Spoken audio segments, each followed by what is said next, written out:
आज की क्लास में हम लोग नॉर्मलाइजेशन पढ़ेंगे और बहुत ही इंपॉर्टेंट टॉपिक होता है आरडीबीएमएस का इंपॉर्टेंट पॉइंट है। इंटरव्यू में बहुत सारे सवाल इससे पूछे जाते हैं। आपका एमसीक्यू पेपर होता है तो उसमें भी बहुत सारे सवाल इसमें से आते हैं और आपके पास प्रैक्टिकल क्वेश्चंस भी इसमें से बनते हैं। ठीक है, कोई भी आपको डी नॉर्मलाइज डाटा दिया जाता है उसको नॉर्मलाइज करने के लिए। ठीक है, तो पहले इस कॉन्सेप्ट को समझिएगा कि होता क्या है ये। कोई पॉइंट में कहीं दिक्कत आए तो पूछ लेना। देखिए, normalization in MySQL refer to organizing a database into the structure table to reduce the redundancy and improve the data integrity. इस लाइन में ये कह रहा है कि जब भी आप माई सिक्वल के अंदर नॉर्मलाइजेशन यूज़ करते हो तो इसको यूज़ करने के पीछे का कारण होता है कि डाटाबेस में डाटा को सही तरीके से ऑर्गेनाइज करना और उस डाटाबेस के अंदर जितनी भी रिपीटेशन आ रही है, जो डुप्लीकेसी आ रही है, उनको कम से कम करना। 100% ख़त्म नहीं कर सकते लेकिन कम से कम कर सकते हो। ऐसा करने से आपके डाटाबेस की जो स्पीड होती है वो इंक्रीज़ होती है और आपका डाटा ऑप्टिमाइज होता है। सो इसलिए ये इंपॉर्टेंट होता है। It involves decomposing the large table into the smaller. जब आप इसका इस्तेमाल करते हैं तो आपके पास जो टेबल होती है वो टुकड़ों में डिवाइड होना स्टार्ट हो जाती है। मान लीजिए आपको मैंने एक टेबल दिया, टेबल के अंदर कहीं पर भी अगर नॉर्मलाइजेशन का वायलेशन हो रहा है और उसको जब आप नॉर्मलाइज करने जाओगे तो टेबल डीकम्पोज हो जाएगी। उस टेबल की 2 टेबल बन जाएंगी, हो सकता है 3 बन जाए, हो सकता है 4 बन जाए, तो टेबल टूटना स्टार्ट हो जाएगा।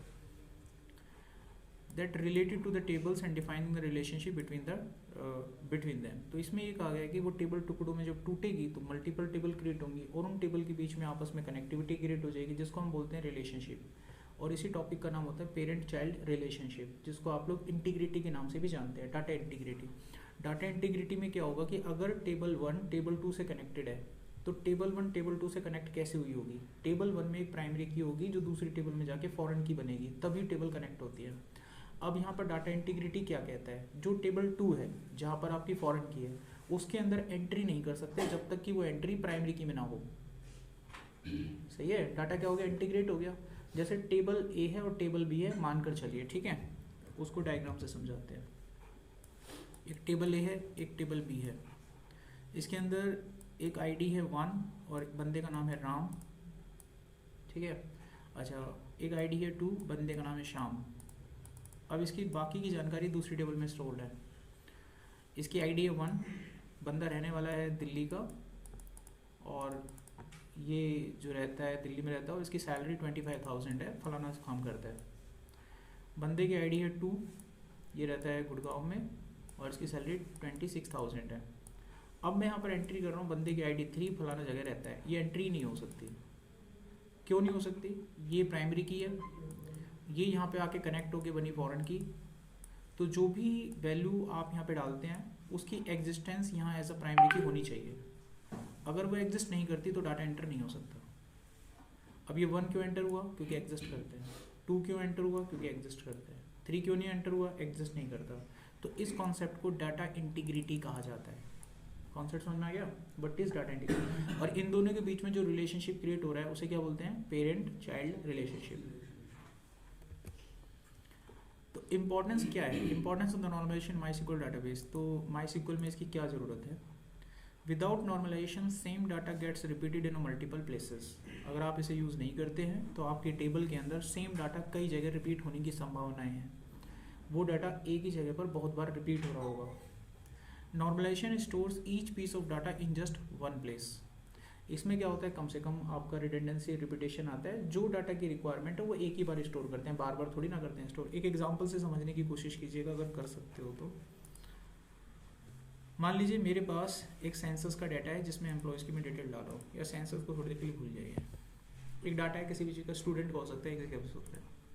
मैंने यहाँ पर डाटा डालना स्टार्ट किया, बंदे का नाम डाल दिया राम, सरनेम है इसका सेम, ईमेल आईडी ram@gmail.com। ये बंदे का फ़ोन नंबर है, रहने वाला है पलवल का, और इसका आधार आईडी नंबर है 1 2 3 4 जो भी है, आपने लाइक इस तरीके से डाला। करेक्ट? इतना समझ में आ गया? कोई दिक्कत तो नहीं है? अच्छा, ये जो बंदा है ये कोई कोर्स कर रहा है, समथिंग लाइक यहाँ पे एडमिशन के लिए आया था, कोर्स कर रहा है, इसको कोर्स हो गया जावा का। अब कल को मान लीजिए ये बंदा किसी दूसरे कोर्स में एडमिशन लेता है तो क्या होगा? मान लीजिए इसने कहा कि मुझे एक्सेल का कोर्स करना है। अब इसकी जानकारी फिल करते हैं। ये टेबल बना रखी है आपने, जब जानकारी डालोगे तो पूरा रिकॉर्ड जाएंगे। जब रिकॉर्ड एंटर करोगे तो आप ध्यान से देखिएगा इस बंदे का नाम फिर से रिपीट होना चालू हो गया। ये सारी जानकारी फिर से तो डाल रहा, क्या है ये रिपीटेशन है, इससे डाटा खराब हो रहा है, बल्कि में जा रहा है। सारी जानकारी इसे में फिर डालना पड़ रहा है आपको यार। It is wrong. ये कहना चाह रहा हूँ मैं आपसे, दिस इज फिर डालूंगा फिर जाएगा, फिर डालूंगा फिर जाएगा। ऐसे मान लीजिए आपके पास 100 तरह के लोगों का डेटा हो सकता है ना।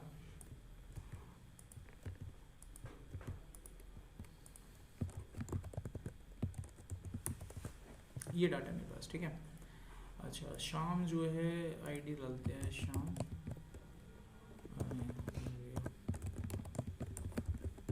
तो ये जो प्रॉब्लम यहाँ पर क्रिएट हो रही है ये किस वक्त हो रही है, जब डाटा को इंसर्ट किया जा रहा है। कब क्रिएट हो रही है, जब डाटा को इंसर्ट किया जा रहा है। तो इस कॉन्सेप्ट को कहते हैं इंसर्शन एनोमनीज। क्या कहती है ये, इंसर्शन एनोमनीज। एनोमनीज क्या है, एक तरह की रुकावट, एक तरह की डुप्लीकेसी क्रिएट करने का प्रोसेस। यहाँ पर डाटा आपका डी ऑप्टिमाइज हो रहा है ड्यू टू द इंसर्शन, तो ये क्या कहलाती है, इंसर्शन एनोमनीज। अच्छा एक एनोमनीज और होती है जिसको बोलते हैं डिलीशन एनोमनीज।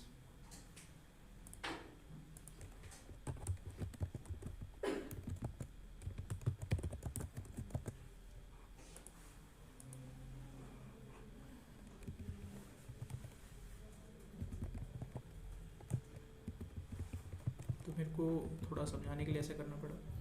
अच्छा डिलीशन एनोमनीज में क्या होता है, मान लीजिए बाद में कंपनी डिसाइड करती है कि भाई जावा का जो कोर्स है ना वो डिलीट करना है। क्या कोर्स करना है, डिलीट, जावा का कोर्स डिलीट करना है हमको।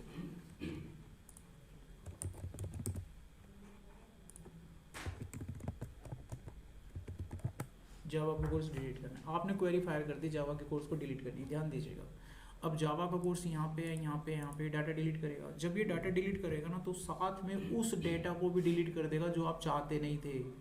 ये भाई साहब ये पूरा रिकॉर्ड डिलीट करेगा, तो मोहन का डाटा भी आपके डाटाबेस से गायब। तो कहीं ना कहीं देख रहे हो कि कहीं खतरनाक सिचुएशन में हम जा रहे हैं। तो इसको क्या बोलते हैं, डिलीशन एनोमनीज। तो डिलीशन की वजह से भी आपके सामने संकट पैदा हो गया।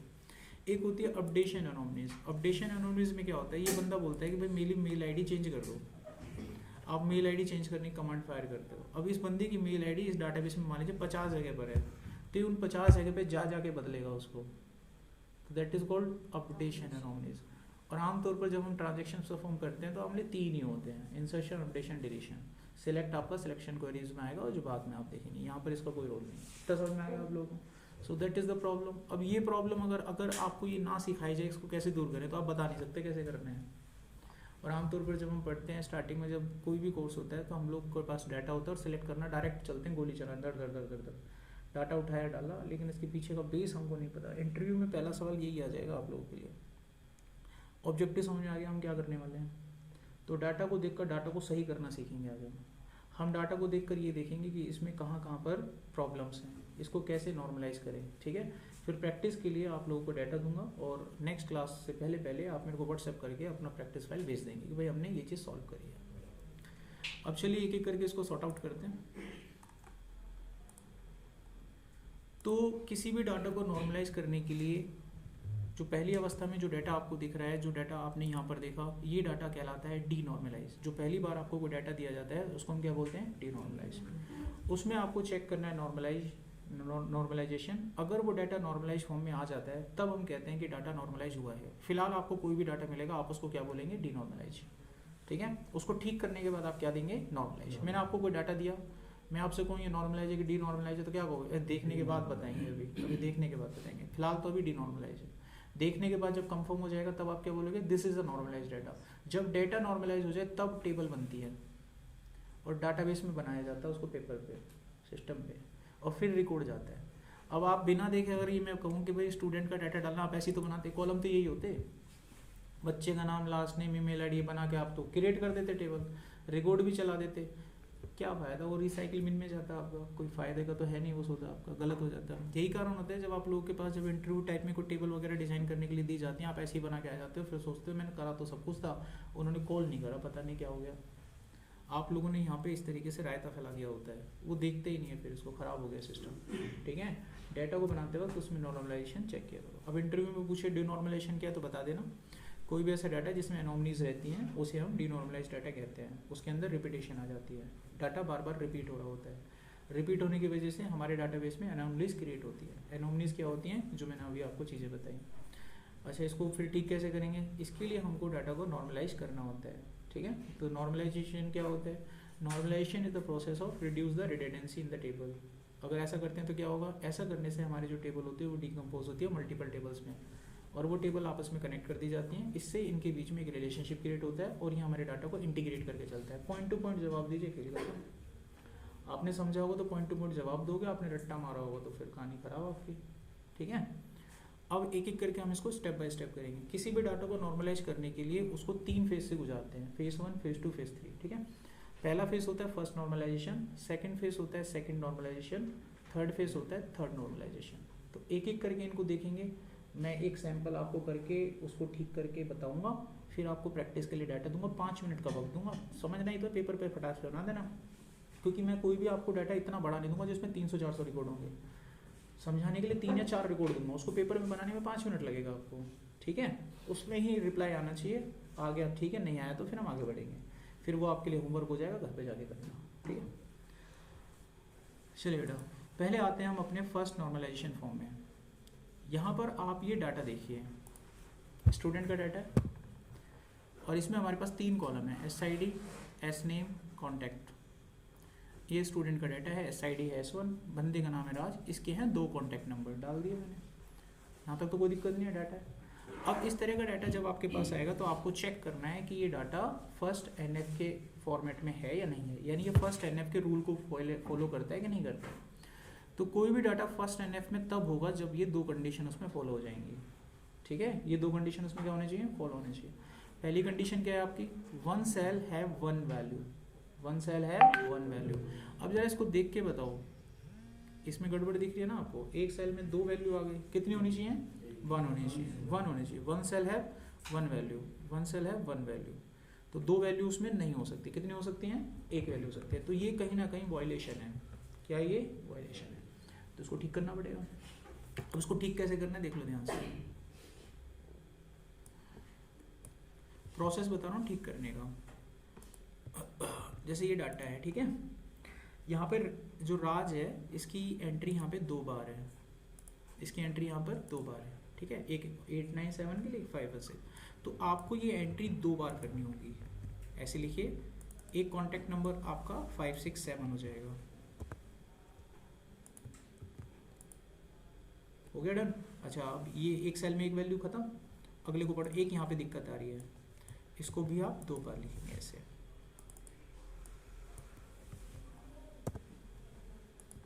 And now it's perfect. क्या नंबर था यार, भूलिए हमें, 890 कॉपी पेस्ट 890, और यहाँ से ये हट जाएगा। तो एक सेल में मैंने एक ही वैल्यू को रखा है। ठीक है, अब इसको थोड़ा सा मैं, एक्सेल है तो ठीक से कर देते हैं फॉर्मेट को। अब आप देखो, जो मैंने पहला रूल आपको बताया था वो अब यहाँ पर फॉलो हो रहा है ना पूरी तरह से। पहले रूल में क्या वायलेशन था कि भाई एक सेल में एक वैल्यू होनी चाहिए, वहाँ पे हमारे पास कितनी थी, 2 वैल्यू थी। 2 वैल्यू होती है, हमने क्या करा, इस रिकॉर्ड को 2 बार तोड़ दिया, एक बार 897 के लिए, एक बार 567 के लिए। ऐसा ही एक रिकॉर्ड मेरे को S3 के रिकॉर्ड में मिला, मैंने एक बार बना दिया 3345 के लिए और एक बार बना दिया 890 के लिए। तो यहाँ पर ही हमारे पहले वाले रूल को फॉलो कर गया। अब यहाँ पर 1 सेल 1 वैल्यू का रूल लागू हो जाता है। इतना समझ में आ गया। अच्छा, अब साथ में एक और रूल दिया गया है। मैंने आपको उस दिन भी बताया था जब हम कल पढ़ रहे थे कि टेबल तभी रिलेशन में होती है जब उसमें की एट्रीब्यूट होता है, और एक्सेल के मतलब SQL के अंदर कोई भी ऐसी टेबल जिसमें की नहीं लगा रखी वो होना ना होने के बराबर है। ठीक है, उसका कोई एग्जिस्टेंस नहीं करता। तो सेम इसी तरीके से यहाँ पर भी इसके बारे में कहा गया है कि आपकी टेबल में एक की एट्रीब्यूट होना चाहिए, यानी इसमें प्राइमरी क्या होना चाहिए। की एट्रीब्यूट वो एट्रीब्यूट होता है जो बहुत इंपॉर्टेंट होता है, जिसकी हेल्प से टेबल का सारा डाटा निकाला जा सकता है। अगर वो की एट्रीब्यूट आप आइडेंटिफाई कर लेते हैं तो आपकी टेबल रिलेशन में आ जाएगी। ठीक है, भविष्य में उसी की एट्रीब्यूट का सहारा लेकर उसको आगे कंटिन्यू कर सकते हैं किसी दूसरी टेबल से जोड़ने के लिए। कोई भी चीज़ें बनती हैं कनेक्ट होने के लिए बनती हैं, कोई कनेक्टर तो छोड़ा जाता है ना। बिल्डिंग भी बनती है तो ऊपर एक कनेक्टर छोड़ देते हैं कि भैया यहीं से नींव को आगे बढ़ाएंगे, समझ में आ रही बात, उसी को कनेक्टर बोलते हैं। कोई कोर्स खत्म होता है तो आगे भी कनेक्टर होता है। तो सेम इसी तरीके से कोई टेबल बनाते हैं, भविष्य में कभी आगे यूज़ हो सकती है तो कनेक्टर छोड़ते हैं, तो वही होती है की एट्रीब्यूट। ठीक है, तो टेबल में की एट्रीब्यूट छोड़ा जाता है। अब की को पहचानते कैसे हैं, आप टेबल के अंदर उस कॉलम का पता करें जो रिपीट नहीं हो रहा, क्योंकि की एट्रीब्यूट में कोई भी रिपीट वैल्यू नहीं हो सकती। तो चलो चेक करते हैं। SID को देखो, रिपीट नहीं होना चाहिए कुछ भी, ये रिपीट मार गया, तो ये की एट्रीब्यूट नहीं हो सकता। नेम को देखो, मार गया रिपीट, नहीं हो सकता। कॉन्टैक्ट को देखो, ये मार गया रिपीट, अब हो ही नहीं सकता। अब हिम्मत नहीं हारनी, ठीक है, डोंट गिव अप। अब आप क्या करना, अगला प्रोसेस फॉलो करना। अगला प्रोसेस क्या फॉलो होगा, अब आप दो अब पेयर को ढूंढो। किसको ढूंढेंगे आप, पहले एक से काम चलाया था, नहीं बना, अब पेयर को ढूंढो। एस आई डी और एस नेम को चेक करो, कहीं पेयर रिपीट नहीं होना चाहिए। ये पेयर यहाँ रिपीट हो गया, मतलब ये भी ये एट्रीब्यूट नहीं हो सकता। अब एस आई डी और कॉन्टैक्ट को देखो, एस आई डी और कॉन्टैक्ट कहीं पर भी रिपीट नहीं मार रहे हैं, चेक कर लो, चाहे आप नीचे तो चेक कर लो, नहीं मार रही ना, तो ये बन गए आपके की एट्रीब्यूट। जो की एट्रीब्यूट बने उनको मैं ग्रीन कलर से हाईलाइट कर देता हूँ ताकि पता रहे। Now this is in a first NF, ये कंप्लीट हो चुकी है। अब फर्स्ट एनएफ में कोई डाटा देखकर आप ठीक कर लोगे, समझ में आ गया। एक एग्जांपल दूं मैं आपको, 5 मिनट का वक्त दूंगा, पेपर पेन आपके पास है, निकाल के रखिएगा और मेरे को जल्दी से ड्रॉ करके देना। मैं रैंडमली क्लास में से 3 बच्चे खड़ा करूंगा और मैं चेहरों को देख के खड़ा करता हूँ। जिसने नहीं बनाया होगा मैं कोशिश तो उसी को करूंगा कि वो खड़ा होके मेरे को बताएगा, ठीक है। कहाँ पे, कहाँ पे बताओ, एस आई डी कौन सा है इसका, इसका अलग है, एस आई डी इसका अलग है, कहाँ रिपीट है, पेयर रिपीट नहीं होना चाहिए ना।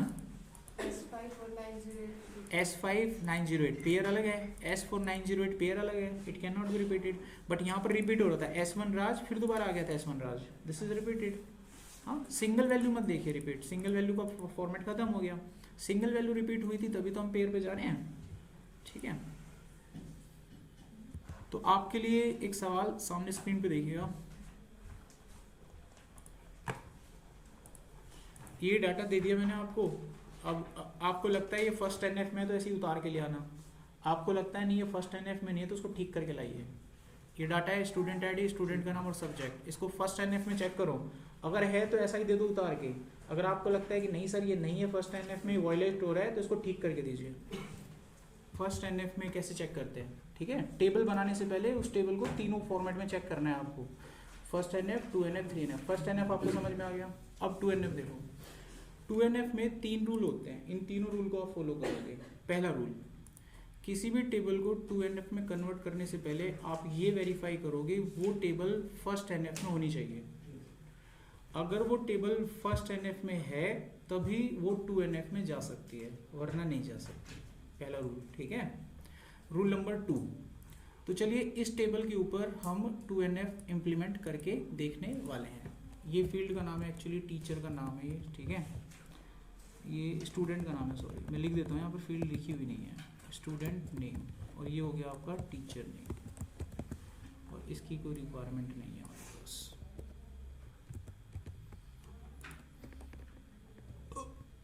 इस तरीके से डेटा मिलता है आपको, ठीक है। अब इस टेबल में देखना फर्स्ट एनएफ है कि नहीं है, ध्यान से देखो, 1 सेल 1 वैल्यू, पहले फर्स्ट एनएफ चेक करना है आपको फिर से। और दूसरा की एट्रीब्यूट, तो ये दोनों इसमें की एट्रीब्यूट दे दिए हैं पहले ही, हमको दे रखा है डाटा पहले ही, क्या ये फर्स्ट एनएफ में। क्यों, क्योंकि इसको की एट्रीब्यूट बना नहीं सकते, वैल्यू रिपीट हो रही है। इसको की एट्रीब्यूट बना नहीं सकते, वैल्यू रिपीट हो रही है। पेयर को देखते हैं फिर हम लोग। पेयर को जब आपने देखा तो यहाँ पर पेयर रिपीट नहीं हो रहा है, नहीं हो रहा पेयर रिपीट, तो ये हमारा की एट्रीब्यूट होगा। जो की एट्रीब्यूट होते हैं तो हम क्या करते हैं, उसको ग्रीन से दिखा देते हैं यहाँ पे। तो ये टेबल फर्स्ट एनएफ में ओके है, समझ में आ गया। पहला रूल आपका वेरीफाई हो गया। अब देखेंगे दूसरा रूल। दूसरे रूल को वेरीफाई करने से पहले इसमें एक कॉन्सेप्ट और समझ लो आप लोग। अच्छा, टेबल में ना टेक्निकली कुछ टर्म्स होती हैं, जब आप MySQL में काम करते हैं तो उसमें कुछ टेक्निकली टर्म्स होती हैं। उन टेक्निकली टर्म्स को देखो क्या बोलते हैं। अच्छा, इसको आप लोग क्या बोलते हैं, टेबल बोलते हैं ना, लेकिन इसमें कीज आ गई हैं तो ये कहलाएगी रिलेशन। अब इसको टेबल नहीं बोलेंगे, क्या बोलेंगे, रिलेशन। इसको बोलेंगे आप लोग रिलेशन, तो ये होगी रिलेशन। अच्छा, इसमें जो आपको ये दिख रहे हैं, SID हो गया, TID हो गया, S नेम हो गया, ये सारे के सारे आप अपनी टेक्निकल भाषा में तो कुछ, अपनी नॉर्मल भाषा में क्या बोलते हैं इनको, टेबल के क्या होते हैं, कॉलम होते हैं। लेकिन SQL की भाषा में इनको बेटा एट्रीब्यूट बोलते हैं। क्या बोलते हैं, एट्रीब्यूट। एट्रीब्यूट बोलते हैं, क्या बोलते हैं इनको, एट्रीब्यूट बोलते हैं। क्या नाम बेटा आपका, रोनित। अब तुम उसका ब्राउज़र खोलना, उसमें एट्रीब्यूट कहीं लिख ही नहीं रहा, अब इसका अर्थ थोड़ी ना पढ़ाया नहीं जाएगा। ये तो पता है, एट्रीब्यूट, एंटिटीज, नॉर्मलाइजेशन नहीं पता, इतना तो नॉर्मल है, ये तो उसमें लिखा है तो नॉर्मलाइजेशन लिख रहा है उसमें, क्या नॉर्मलाइजेशन लिख रहा है उसमें। उसमें नॉर्मलाइजेशन हाँ नहीं, फिर तो नहीं पढ़ाऊँ, बता ना पढ़ाऊँ, छोड़ दें। फिर अपनी नाकामयाबी को छुपाने के लिए बहाना मतलब जो पढ़ाया गया वो मेरे को देखना पड़ेगा, आपको करके दिखाना है वो, समझ में आ गया। अब उस चीज़ को डिनाइड करने के लिए नहीं कहोगे उसमें ये नहीं है तो मैं नहीं पढ़ूंगा, समझ गए। नेक्स्ट टाइम जो सवाल करूँगा तो जवाब देना तुम्हें। ये समझ में आ गया क्या कहलाएंगे हमारे एट्रीब्यूट कहलाएंगे। आगे देखो, अच्छा जब टेबल में आप डाटा डालते हो, जैसे मैंने इसमें डाटा डाला 1 2 3 ऐसे, जब आप कोई डाटा डालते हो तो टेबल में एक कॉलम होते हैं एक रो होते हैं, इनको रो नहीं बोलते बेटा, इनको बोलते हैं टप्पल। ये जो आपको दिख रही है ना इनको क्या बोलते हैं, टप्पल। मतलब मैं इंडिकेट कर रहा हूँ एरो से, इसको कहलाते हैं टप्पल, ये टप्पल कहलाती है, ठीक है। अच्छा अब एक चीज़ और देखिएगा, ओके, अगर मैं यहाँ पर बात करूँ डिग्री की, एक कॉन्सेप्ट होता है इसमें डिग्री, डिग्री का मतलब होता है नंबर ऑफ एट्रीब्यूट। तो इस टेबल की डिग्री अगर मैं पूछूं, इस रिलेशन की डिग्री पूछूं तो कितना बताओगे, 4। इसकी डिग्री कितनी है, 4। टेक्निकली क्या कहोगे, 4 हो गया। एक कॉन्सेप्ट और आता है उसको बोलते हैं कार्डिनेटल ऐसे करके होता है,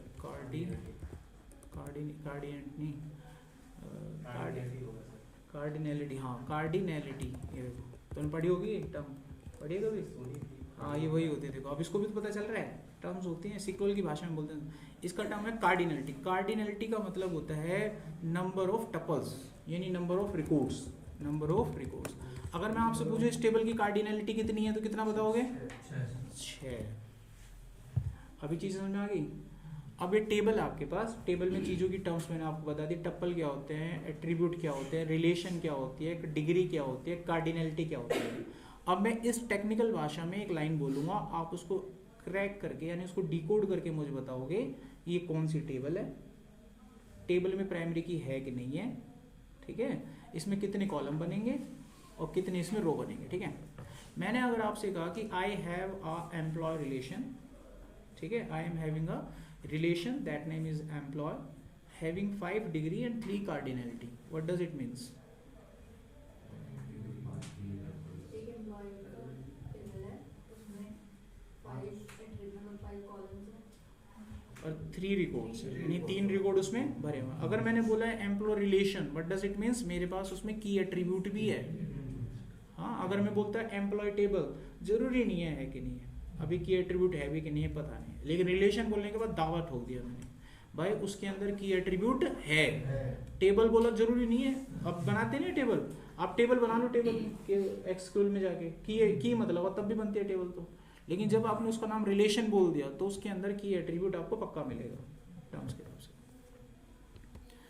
अब बढ़ते हैं भैया आगे, देखो तो ये चीज़ें क्लियर हो गई। अब अगर मैं आपसे पूछूं इसमें टोटल कितने एट्रीब्यूट है तो आपने क्या बोलना है, 4 हैं। इसमें की एट्रीब्यूट कौन कौन से हैं, XID TID, और बाकी के जो दोनों एट्रीब्यूट बचे वो क्या कहलाते हैं, नॉन की एट्रीब्यूट। वो बचे हुए एट्रीब्यूट क्या कहलाते हैं, नॉन की एट्रीब्यूट। ये क्लियर हो गया। तो इसमें 2 तो नॉन की एट्रीब्यूट है और बाकी के आपके की एट्रीब्यूट है। अब यहाँ पर एक टर्म आती है सेकेंड एन, अब समझो आपको समझ में आएगा। इसमें लिखा हुआ है नॉन की एट्रीब्यूट, अब आपको पता है ये टर्म नॉन की एट्रीब्यूट क्या है, तो बताइए जरा इसमें कौन से नॉन के एट्रीब्यूट। तो यानी ये लाइन इन दोनों की तरफ इशारा कर रही है, ठीक है। अब फिर पढ़ते हैं इसको। A non key attribute does not have any partial dependency in a table, यानी कि टेबल के अंदर कोई भी किसी भी तरह की पार्शियल डिपेंडेंसी नहीं होनी चाहिए। ये पार्शियल डिपेंडेंसी क्या होती है उसको समझिए। मान लीजिए क्लास है, ठीक है, उस क्लास को कोऑर्डिनेट 2 टीचर कर रहे हैं, आप लोग बैठ के पढ़ रहे हैं। अब कोई बच्चा अगर क्लास में कोई भी काम करना चाहता है, इधर उधर आना चाहता है, तो उसको परमिशन दोनों टीचर से लेना पड़ता है, एक से नहीं, दोनों से आप उसको वेरीफाई करना पड़ेगा, तभी उसके बाद वो काम कर सकता है, वरना नहीं कर सकता। अब मान लीजिए वो बच्चा किसी एक टीचर से पूछ रहा है, दूसरे से पूछ ही नहीं रहा है। अभी मान कर चलो मैं एक बच्चे के लिए बहुत ज़्यादा वफादार हो जाऊँ, बहुत ज़्यादा उसके लिए डेलेंट हो जाऊँ, एक के लिए ना करो, तो आप खुद क्लास में क्या बोलोगे? पार्शियलिटी होगी। अभी समझा ना कॉन्सेप्ट पार्शियलिटी, पार्शियल डिपेंडेंसी। तो अब यहाँ देखिए ये जो एट्रीब्यूट है, ये स्टूडेंट का नाम है, ये जो एट्रीब्यूट है ये पूरी तरह से इस की के ऊपर डिपेंड होना चाहिए कि नहीं होना चाहिए? इस की के ऊपर पूरी तरह से डिपेंड होना चाहिए। लेकिन अगर आप ध्यान से देखेंगे स्टूडेंट का जो नाम है वो स्टूडेंट की आईडी पे डिपेंड करता है। अगर मैं स्टूडेंट की आईडी यहां से गायब कर दूं, है ना, तो तुम भाई स्टूडेंट का नाम नहीं बता। अगर मैं टीचर की आईडी गायब कर दूं तुम तब भी स्टूडेंट का नाम बता दोगे, बता दोगे ना, कोई भी देख के बता देगा। स्टूडेंट की आईडी मैं तुरंत बता दूंगा स्टूडेंट का नाम क्या है, आईडी से पता लग रहा है हमको, आईडी स्टूडेंट का, टीचर की आईडी से नहीं पता लगा। तो यहाँ पर ये पता लगता है कि जो स्टूडेंट नेम नाम का एट्रीब्यूट है ये की पर डिपेंड ना करके इसके पार्ट पे डिपेंड कर गया है। जब वो उसके पार्ट पे डिपेंड कर गया तो उसको पार्शियल डिपेंडेंसी कहते हैं। ये समझ में आ गया दिमाग में? ये किस पे डिपेंड कर गया? पार्ट पे डिपेंड। क्या कहलाएगी ये? Partial dependency. अब टीचर नेम को जरा देख के बताना पार्शियल डिपेंडेंट है कि नहीं है? है, क्योंकि टीचर जो एंटिटी है, ये जो एट्रीब्यूट है टीचर पे डिपेंड करेगा, इसका स्टूडेंट से क्या वास्ता, है ना, तो इसका क्या ही वास्ता, तो क्या हो जाएगा, ये भी पार्शियल डिपेंड हो जाएगा आपका। तो इस टेबल में क्या हो गई? पार्शियल डिपेंडेंसी क्रिएट हो गई। तो आपने पता लगा लिया यहाँ पर पार्शियल डिपेंडेंसी इस टेबल में मौजूद है। जिस टेबल में पार्शियल डिपेंडेंसी होती है वो सेकंड नॉर्मलाइजेशन फॉर्म का वायलेशन करता है। क्या करता है वो? उसका वायलेशन करता है। तो इस टेबल के अंदर सेकंड एनएफ का वायलेशन हो चुका है, करेक्ट। अब भाई इसको ठीक कैसे करें? नीचे देखिएगा, नीचे कुछ लिखा हुआ है, a non key attribute is fully depend upon a की एट्रीब्यूट। तो इसमें बताया गया कि जो नॉन की एट्रीब्यूट होता है वो पूरी तरह से की पर डिपेंड होना चाहिए। किस पर डिपेंड होना चाहिए? की पर। अगर वो पूरी तरह से की पर डिपेंड नहीं है तो वो पार्शियल डिपेंडेंसी कहलाती है। अब अगर वो पूरी तरह से डिपेंड करेगा तो वो फंक्शनल डिपेंडेंसी कहलाएगी। किसी भी रिलेशन में फंक्शनल डिपेंडेंसी होनी चाहिए। अब यहाँ पर दो आपके सवाल आते हैं डिपेंडेंसी से रिलेटेड। जब आपसे सवाल पूछा जाए इंटरव्यू में कि फंक्शनल डिपेंडेंसी क्या होती है और पार्शियल डिपेंडेंसी क्या होती है, तो जवाब दे देना। फंक्शनल डिपेंडेंसी में बोलोगे कि in a relation we have two type of attributes, key attributes and non key attributes. If any non key attribute is depend upon a key attribute is called functional dependency. Fully depend on key attribute. Functional dependency. If a non-key attribute is depend upon a part of the key attribute is called partial dependency. ये याद रखना, ठीक है। समझ लोगे तो बना बना के बोल दोगे, और तुम रट्टा मारोगे तो फंस जाओगे, ठीक है। समझ लिया ना कॉन्सेप्ट, आप बना बना के बोल दोगे। अब हमें ये दूर करना है। अब इसको दूर कैसे करते हैं? देखो इसका तरीका क्या है। ये टेबल है आपके स्टूडेंट, इसको खराब नहीं करना, टेबल यहीं की यहीं रहेगी। और जो की एट्रीब्यूट होते हैं वो भी यहीं रहेंगे हमेशा, वो भी नहीं हिलेंगे, ठीक है। अच्छा, ये जो स्टूडेंट है, ये स्टूडेंट के नाम, इन दोनों के बीच में क्या होगा? रिलेशन हो गया। मतलब ये जो स्टूडेंट का नाम है ये स्टूडेंट की आईडी पे डिपेंड कर रहा है। इनको टेबल के बाहर निकाल दो, ये करो कॉपी, यहाँ डालो, और फिर इसको करो कॉपी और यहाँ डालो, निकाल के बाहर रख दो, ठीक है। अब जब ये निकाल के बाहर रखोगे तो इसमें प्राइम एट्रीब्यूट ये है, और जो प्राइम एट्रीब्यूट होता है उसमें रिपीट वैल्यू नहीं जाती, नहीं जाती ना, तो इसके अंदर रिपीट वैल्यू नहीं जाएंगी, तो रिपीट डाटा हट जाएगा। देखो रिपीट डाटा हट जाएगा, आपका इसको हटाना स्टार्ट कर देना। S1 हट गया, S2 हट गया, इनको उठा के मार दो।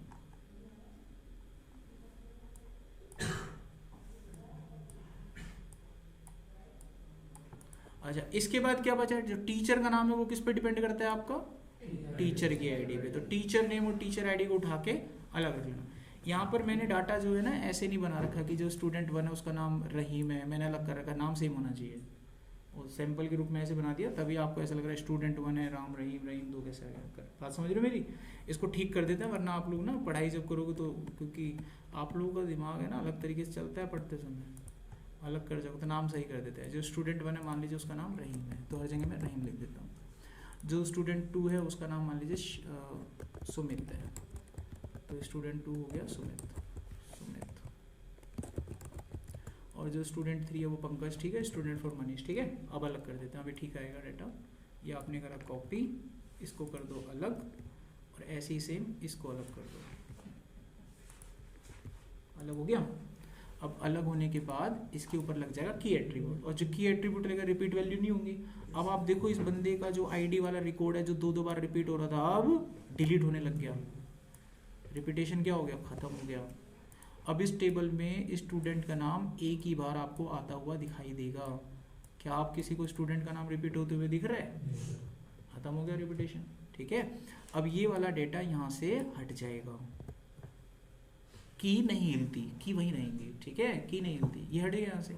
अच्छा ये वाला डेटा किस पर डिपेंड कर गया था, टीचर आईडी पे। इनको भी निकाल के बाहर फेंक दो, कॉपी किया, यहाँ पे पेस्ट किया, इसको उठाया, इसके भी नाम को मैच कर लो, कोई दिक्कत हो मैच करो। टीचर 1 का नाम राम आना चाहिए हर जगह, ठीक है, राम, और टीचर 2 का नाम श्याम आना चाहिए, श्याम हो गया, यहाँ पे श्याम हो गया और यहाँ पे श्याम हो गया। टीचर 3 आपका मोहन हो सकता है, ठीक है। तो रिकॉर्ड ये अपने उठा लिया था, अब इसका नाम उठा लेते हैं, कॉपी किया, यहाँ पे पेस्ट कर दिया। अब इसमें भी जहाँ जहाँ पर टीचर आईडी क्या है, प्राइमरी की है, रिपीट वैल्यू यहाँ भी नहीं होगा, तो टीचर आईडी एक ही बार रिपीट होगी, हट गया यहाँ से, ये भी हट गया।